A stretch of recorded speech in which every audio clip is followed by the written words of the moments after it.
my dear students, let's revise before paper 3, variant 34. Most probably, the exam we're going to discuss today is going to be in our exam tomorrow. I mean the same idea, not the same questions, but mainly the same ideas. Excuse my dogs, my dogs are barking for no apparent reason. So let's start. This is Dr. Heba. I'm a teacher for AS A level and also AS practical and paper 5. So I'm the doctor who knows it all. So let's start reading our exam. Plant extract contain molecule. Many uses in industry as medicine. All right. It's important for scientists to be able to estimate the concentration of molecules for plant extract. You will estimate the concentration of molecule R in a plant extract U. All right. You are provided by molecule R, distilled water, unknown concentration of R, and sulfuric acid. Once you read sulfuric acid, you have something in your mind lighting up. It's a high risk.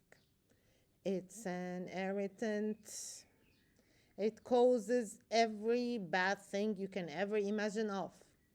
So, harmful irritant. Of course, you're going to wear gloves and protect your eyes with goggles. And also there is potassium manganate solution. Okay, it's recommended to wear suitable eye protection, wear gloves to protect your hands. All right. You will carry out a serial dilution of 10% molecule R solution. Half, okay. If it's half, then the ratio is 1 to 1. You half it. Complete to prepare a serial dilution. Let's do it. All right, we have 20 centimeter cube of R, 10 centimeter cube of 10% R. So what we are left with is 10. Oops, there is 20 here. How can we have only 10 in the end? All right, because we transfer 10 to the next beaker, and then we add 10 water, and then transfer 10 of the next beaker. Overall, the total of every beaker is 10 centimeter cube. So let's see the concentration. Here is 10, then this concentration is 5. Half of 5 is 2.5, and then 1.25, and so on. Serial concentration, half, that's the concentration, the total 10 centimeter. Try to imitate the first beaker. And you transfer 10, and you add 10. All right, this is another long story. Molecule R changes an acidified potassium manganate solution K from pink to colorless. Okay. The lower the concentration of R, the greater the volume of R needed to change from pink to colorless. Carry out steps. Okay, so we need to put a syringe, dropping some drops of molecule R. Once you see syringe drops, there is a significant source of error, which is the size of the drop. It might vary. Once you see color change, there is a significant source of error, difficulty in judging the endpoint. So I think we have 2 now.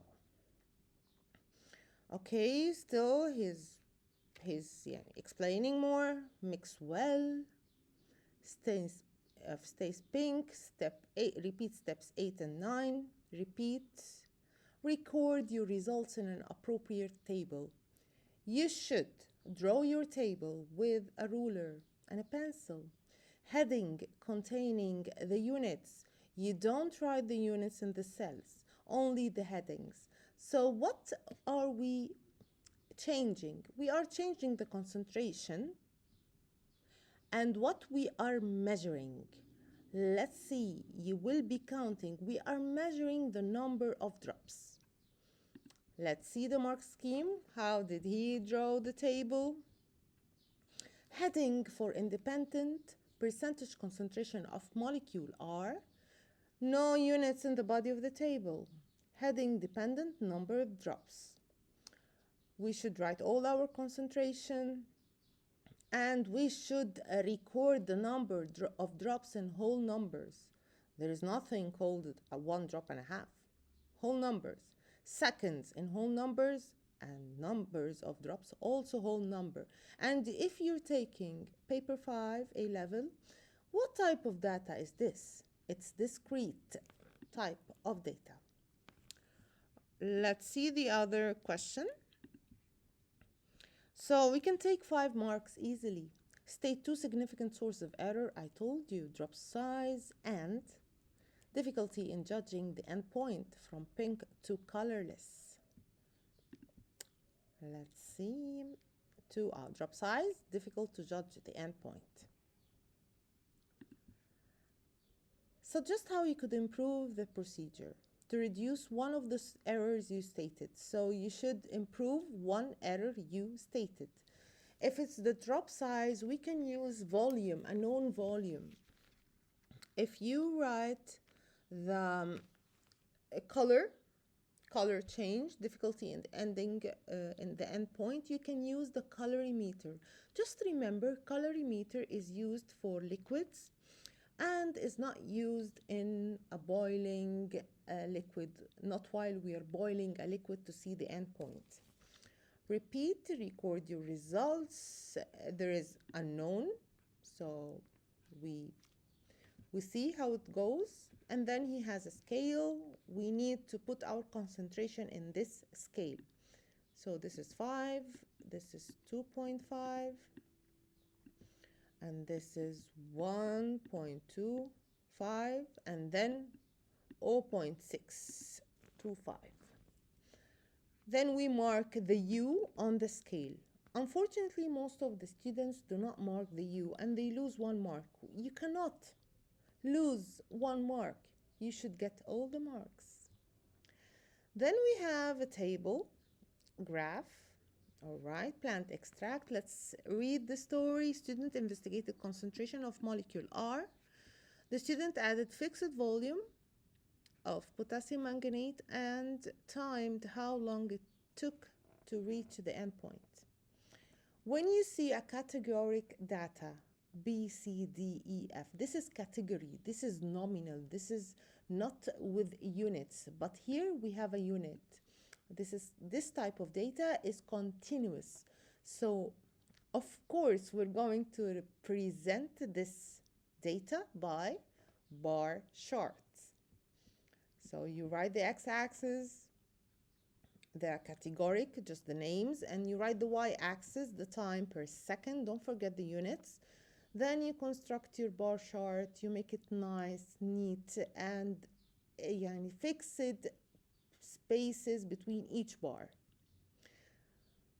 All right. So, and there is another graph. Of course, we have 2 graphs. One you draw and one you interpret.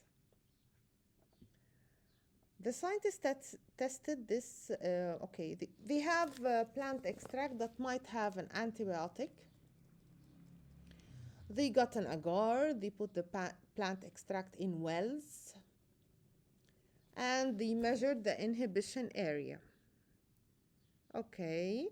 And then use the graph to estimate the concentration of plant extract that result in inhibition of 92 mmQ. We just see the scale, choose the 92, and then see what's the concentration. Suggest how the molecule in plant extract may inhibit the growth of the bacteria. This is in your theory. You should know this question, 2 marks. Usually he puts a theory question for 2 or 3 marks in each exam. Most probably, your paper tomorrow would have a catalase, potassium manganate, and sulfuric acid. So you can see this exam November 24, 34. Try to solve it. If you have any problem, please send me a comment and I can help you. Also, I want you to solve June 19, 31. This would help a lot. Mostly it's catalase, mostly there's potassium manganate, mostly it's about enzymes. Try to revise the theory, competitive inhibitor. And if you get the exam the same as I told you, please let me know in the comments. So what about question 2, Dr. Heba? Question 2, of course, it's going to be a plant slide. I wish it's going to be animal slide, but usually plant slides. They say, and I'm not sure, it's the roots, or I hope it's the leaf. But let's see how can we draw the root, not the roof, the roots. Okay, here's some plants. Please try to have a mechanical pen 0.5, very good trademark. Mostly the best is Staedtler. I was revising for my students, so you find some drawings here. But let's see the roots. This is a stem. Let's revise quickly. You draw a circle with 2 layers for the epidermis, and then you draw the vascular bundle with 2 lines, sclerenchyma, phloem, and xylem. And don't forget to label, and the label line is with a ruler with no arrow. Still, I'm searching for the roots. Still the stem. All right, we're here. Okay, the roots. We have a big circle and a small circle. 2 lines outside, 2 lines inside, 2 lines for the epidermis, 2 lines for the endodermis. You can draw a pericycle if you see it. If you don't see it, don't draw it. And that's the vascular bundle, the xylem. See, it's the same. There is some air spaces, so you draw it. Another root we have, this one. Also 2 circles, 1 big circle, 2 lines for the epidermis, 2 lines for the endodermis, and the vascular bundles. You have many vascular bundles. Don't draw the circle only. It's xylem and phloem. Xylem, phloem, xylem, phloem. Try to make it large number. That's it for our revision. Please revise the enzyme. Please solve the exams I told you. And if you have anything, please let me know. Right, just let me tell you the exams again. It's June 19, 31 and November 24, 34. Our exam tomorrow would have the same ideas as the 1 exam we solved now and the 2 other exams I told you about. So good luck tomorrow in your exam, and hopefully you're going to get a very good mark so that you make up for what happened in paper 2. And also feel free to subscribe my channel and watch my videos. I have lots of videos for paper 3. Good luck tomorrow.